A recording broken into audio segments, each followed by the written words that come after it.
Evening, welcome to the Derby debrief from RamsTV, live from Pride Park Stadium. Owen Bradley with former Rams captain Shaun alongside, reflecting on a goalless draw tonight between Derby and Exeter City. Exeter's first ever visit to Pride Park and the first ever league meeting between these sides ends in a goalless draw. Not too much to talk about in terms of major incidents. Derby did lose James Chester to injury in the first half. You'll hear from Paul Warne, Derby's head coach, shortly on that. Shaun, frustrating is I think the word that will come through in the interviews that we're going to hear in a moment or two. But did Derby do enough in the second half to win the game?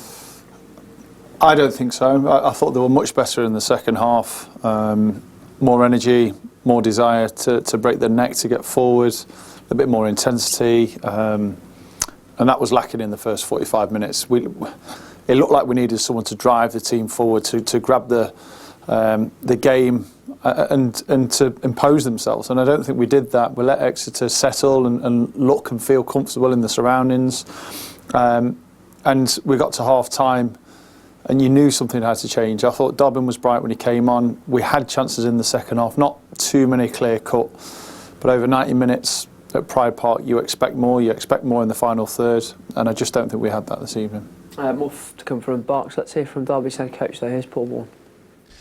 No, I'm not too pleased. There's no point putting it any other way. I'm not one who comes and slaughters players or anything like that. I appreciate I'm the leader of the group. I just felt hugely disappointed. I thought our first half performance was abhorrent. There's nothing I could say was really good, apart from probably Hayden went on a run and showed some kahunas. And in fairness, at the start he nearly won a header fast stick, but there wasn't much that I liked first half. I thought out of possession we were poor, we were flimsy, we didn't put a tackle in, we didn't press, we pressed but we didn't really press, we didn't go the final yards to get the ball. And I told him so at half time. I just thought we were lucky to come in without conceding. And even more so at this ground, that you have like a massive following. The opposition are thinking, oh, just stay in the game, just stay in the game. And then they grew into the game and then they're thinking, wow, this is all right, it's a nice place to play. I don't want it to be a nice place to play, I want it to be a really difficult place to play. But so then obviously Chesney got injured, which is a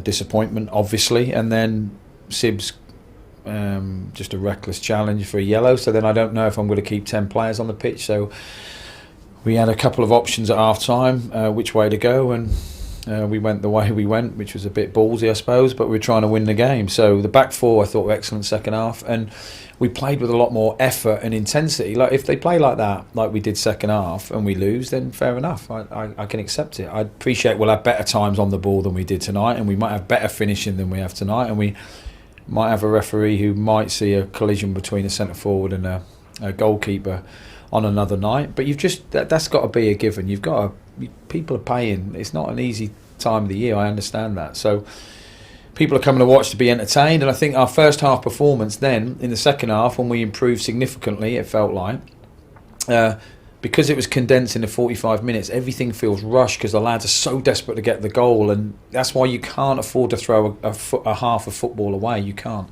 because then it just keeps building and building and building, and that's in the end, our eagerness to score sort of ruined some of our play in the final third. Did you feel at half time then you had to do something drastic?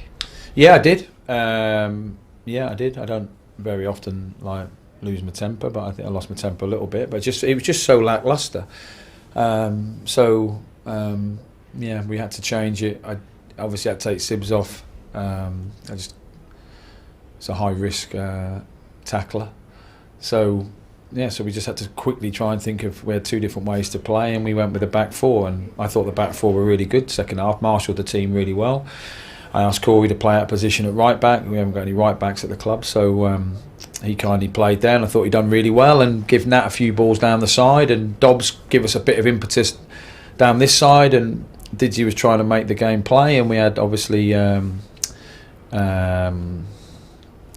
Connor and Birdie just sitting midfielders, so it was much better second half. But like I said, you shouldn't waste 45 minutes of your career. You don't know if you ever play again, so that's how I see it.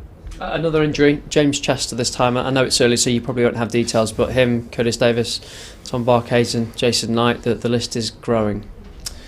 Yeah, well, 90s and the captains were both contact injuries. Not much you can do about that. Tom's is a tweak of his hammy, which surprised me, to be honest, because he wasn't like sprinting or anything like that. So, and tonight, Chesney said he felt his calf. So, which is a pity because we haven't like done a lot of training. So it's a bit one out of the blue. I wasn't expecting it. Well, you never expect it, obviously, but I didn't see it coming.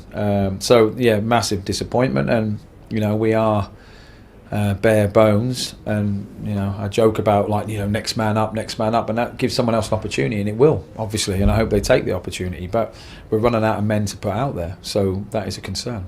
Just on the injury front, Jamal Blackman took a blow second half. Yeah. Former goalkeeper of yours, of Yeah. course. It was good to see him walk off the field. Yeah, he got knocked out. I think he got a knee to the back of the head. It was a great ball in, and another day that might go in for you. I think Will went in, and Dobbs, if it had been on the front foot, might have got the rebound. So it's just one of them nights. There's one where he cut in from the right, and I thought, here he goes, he's got to bend it in here, Mendes. No joy, and then the free kick from Connor. And I said to the lads after, look, sometimes a game like that you can win it off a set piece, but wasn't to be. And when the young lad came on, I thought, right, we'll put a couple of corners under the bar, but we hit the first man on one of them. So it was just a frustrating night. So if any fans are watching this, hopefully one or two are, then I feel their pain, and hopefully we can put it right and inject the energy into the lads. The one thing, second half, we kept a clean sheet when we hadn't played our best. We just didn't look like we were going to score, although we tried. But I appreciate the efforts of the lads second half, but it doesn't detract from their lethargic performance first. Thanks, Paul. Now that's Paul Warne, not happy. I think it's fair to say you'll hear from Craig Forsyth in a moment or two as well. As offered as Derby were first half, Shaun, second half they were much better. They created more chances, they had more opportunities, and when you actually look back through the game, more shots, more possession. I mean, in all those key statistics, they were the better side tonight, Derby. But ultimately, they don't get that goal. No, but you've got to expect us to dominate. You're at home in front of 25,000 fans. Exeter have just been promoted. It's their first season in League One. They're probably not experienced this size ground, this experience, this standard maybe of a club and the size of the club. So you have to do more. So you can look at the back over the 90 minutes and say, yeah, we had more shots, we had more possession. So we should do. We have to do more with it though. We have to create clear-cut chances. We have to make it difficult for the goalkeeper, for the back line. I thought Paul looked really frustrated with that, and I think he was frustrated with the efforts and the energies in the first 45 minutes, because it was quite clear. The second half, when they upped the tempo, when they upped the passing, the drive forward, the players looked like they wanted to get in advanced positions. They were a different team, but over 90 minutes, the manager, the fans, the staff, everyone around knows we should be doing more. And if you want to compete in those top six, even in the top 10, you have to put the sword to the likes of Exeter when they visit Pride Park, and you have to make more of the opportunity when it's there. Not too many controversial moments, and I say again, we send our best to Jamal Blackman. Should he have been on the pitch? Because he takes out Will Asula. I think defenders were back, so maybe that mitigates it a little bit. But for it not even to be a free kick to Derby was a baffling decision. A ridiculous decision, and you can come to the point of the red card, yellow card afterwards. He didn't give a free kick. The linesman is 10 yards away. He can see it clearly. Asula's got the wrong side of the defender, I think for the first time in the game. Runs in beyond, great ball from Dobbin. Blackman comes off his line and clatters into him. There's no denying that. No one can deny that. But I don't know if the ref realised at that point he's got a big decision to make and he didn't know what the decision was, so almost pretended that he didn't see it. But it was clear as day it was a foul. For me, minimum it should have been a yellow card. Probably would have been right decision, yellow card, but could quite easily have got a red as well. So a ridiculous decision. We've had a few big controversial decisions here at Pride Park this season.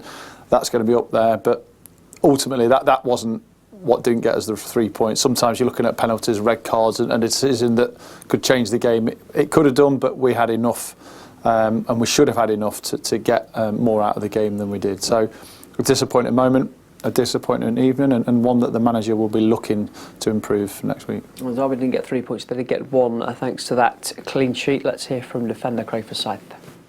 Very disappointing. being at home, we need to make more of these opportunities. I don't think we created enough tonight to win the game, and that's our responsibility to put teams under pressure here and take the game to them, and I don't think we did that enough tonight. The second half was better. What was the message from the head coach at half time? More energy, really. First half we didn't move it quick enough, and we didn't get around the pitch quick enough, and that was the message at half time, was get closer to people, move the ball quicker. And I think second half was slightly better, but I don't think we tested the goal enough to warrant winning the game. The shape changed, the formation changed, but was it more about, I guess, an increase in effort that led to the improvement? Yeah, I think so. That was the message at half time, was, look lads, we're going to have to run around a bit more, and it was simple, and I think we did it more in the second half, and we saw a slight improvement, but it wasn't enough. An interesting night for you positionally, back three, centre half, moving around a little bit, adjusted well to it? Yeah, it's positions I've played before. Obviously when Chelsea went down, it was a bit of a reshuffle and then a change of shape at half time, but I think that's probably one positive we can take, is the clean sheet against a team who have scored quite a lot of goals this year. So that's one positive to take, but I think that was about it, really. On to Saturday, another chance here at home before a long break without a home game. Yeah, I've just said outside, I think we need to take more of these opportunities at home. We need to pick up the home form and make sure that when teams come here, we know they're going to raise the game, but we need to match that and do more to win the game. Cheers. Thank you. That's Craig Forsyth. Results from tonight around League One. Good win for Lincoln away at Barnsley. Bolton got a 98th minute winner to come from behind to beat Burton Albion. MK Dons off the bottom, winning at Charlton. Cheltenham beating Morecambe. Accrington on a bad run at the moment. They lost 3-1 at Peterborough tonight. The leaders, Plymouth, came from behind to beat Shrewsbury. Ipswich just about held on to win at Port Vale, and a good win for Cambridge away at Wickham as well. This is what it all means for the table. The top two extending their lead. Sheffield Wednesday not playing till tomorrow night. A little bit more separation between the top six and the rest now. Derby in 10th, 5 points off the playoff pace, but they do have a game in hand at the bottom.